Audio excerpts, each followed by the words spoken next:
असंभव कुछ नहीं होता दोस्त, ये परिकल्पनाएं हैं खाली। और मैं आज तो आपको बहुत ईमानदारी से और 12 साल के तजुर्बे का निचोड़ निकाल के बता सकता हूं कि इस दुनिया में असंभव नाम का कोई शब्द होता ही नहीं है। इंसान कभी भी चंद्रमा पर नहीं पहुंच सकता, पृथ्वी विज्ञान की अधिकतम सीमा है। डॉक्टर ली दी फॉरेस्ट मशहूर वैज्ञानिक हुए, बहुत बड़े साइंटिस्ट हुए। एक स्टेटमेंट इन्होंने पास किया 1955 के अंदर, 1955 ही पास द स्टेटमेंट कि इंसान कभी भी चंद्रमा पर नहीं पहुंच पाएगा। It is impossible for a human being to cross Indian globe, earth globe, और पृथ्वी विज्ञान की अधिकतम सीमा है। लेकिन किसी बहरे ने इस बात सुना नहीं और पहुंच गया एक आदमी अपना बस्ता उठा के, जिसका नाम था इन 1969। और उसके बाद तो स्पेस जर्नी ऐसी हो गई जैसे आप और मैं अभी पतिया और बैंकॉक चले जाते हैं। लॉर्ड केल्विन बहुत बड़े साइंटिस्ट हुए, उनका स्टेटमेंट आया कि सिर्फ पक्षी उड़ान भर सकते हैं, हवा से भारी मशीन का उड़ान भरना असंभव है। इट इज इम्पॉसिबल कि हवा से कुछ भी भारा हो और वो उड़ सके, क्योंकि ग्रेविटी उसको गिरा देगा। लेकिन तमाचा मारा इन लोगों ने, तमाचा मारा और लिख के दिया कि हमने साइकिल के स्पेयर पार्ट से इंसानों को पक्षी बना दिया।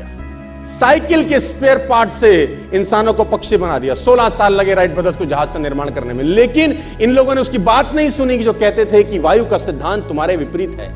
यह बात भंवरे को कही जाती थी कि भंवरा वायु के सिद्धांत के कारण कभी जीवन मोड़ नहीं सकता, क्योंकि उसके पंख उसके शरीर से हल्के रहते हैं। लेकिन भंवरा साला किसी स्कूल में गया नहीं आज तक। माई doctor told me I will never walk again.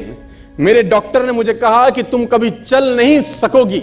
My doctor told me you will never walk again. My mother told me I would, and I believed my mother rather than doctor. Wilma Rudolph एक ऐसी athlete हुई जिनको polio था जिनको doctor ने कहा तू चल नहीं सकती, मां ने कहा तू चल सकती है। उसने कहा मैंने डॉक्टर की बात नहीं मानी, मैंने अपनी मां की बात मानी। 3 ओलंपिक गोल्ड मेडल जीती ये लड़की, 3 ओलंपिक गोल्ड मेडल, जिसको डॉक्टर कह रहा है कि तू चल। लेकिन मां क्या बोलती है? मैं आपको उदाहरण देना चाहूंगा सर।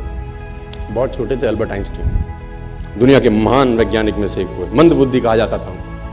8 साल के थे, घर पहुंचे, मां को चिट्ठी दिया। When he was 8 years old, came to his home, given a letter to his mother.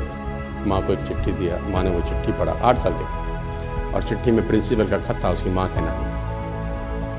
Principal ने ये लिख के भेजा कि आपका बच्चा विलक्षण प्रतिभा का धनी है, ग्रेट पावर है इसके अंदर, क्योंकि बहुत बड़े साइंटिस्ट बने, बड़े हो गए। मंद बुद्धि बचपन में समझा जाता था।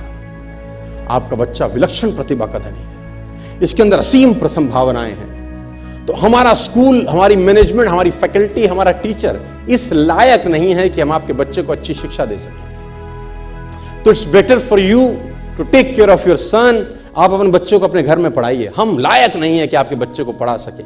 और उसकी मां ने पढ़ते पढ़ते आंखों में आंसू ले आई और उसने बच्चे को कहा कल से तू स्कूल नहीं जाएगा, मैं तेरी परवरिश घर पे करूंगी, क्योंकि तेरा टीचर तुझे इस लायक नहीं समझता। मतलब वो अपने आप को इस लायक नहीं समझते। बच्चा खुश हुआ, मोटिवेट हो गया और लग गया। उसकी मां का निधन हो गया, वो अल्बर्ट आइंस्टीन बहुत बड़े साइंटिस्ट हो गए।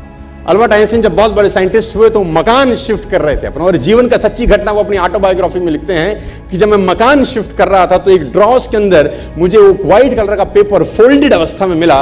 मुझे समझ नहीं था कि क्या है। मैंने उसको फोल्डिंग अवस्था से मिट्टी को हटा के जब खोला तो वो उस टीचर का लेटर था जो बहुत साल पहले टीचर ने मेरे हाथ में दिया था और मैंने अपनी मां के हाथ में रखा था। अब वो बड़ी उत्सुकता के साथ उस खत को पढ़ने लगे। जैसे उन्होंने खत पढ़ना शुरू किया और वो जार जार होकर रोए। उसमें लिखा था कि तुम्हारा बच्चा मंदबुद्धि है, ये हमारे स्कूल के लायक नहीं है, इसको आज के बाद हमारे स्कूल में मत भेजना, इसकी परवरिश खुद किया। मां ने उल्टा पढ़ा, मां ने उल्टा पढ़ा कि नहीं, ऐसा नहीं है, तू सब कुछ कर सकता है, तेरे हाथ पास पावर है, तेरे में प्रतिभा है, यू कैन डू वंडर्स। दोस्तों, इस दुनिया में किसी की बात मत सुनना। नेवर एवर बिलीव एनीबॉडी कि जो तुमको बोले कि तू नहीं कर सकता, कान पे मारना, बोला साले तू नहीं कर सकता, हम करेंगे।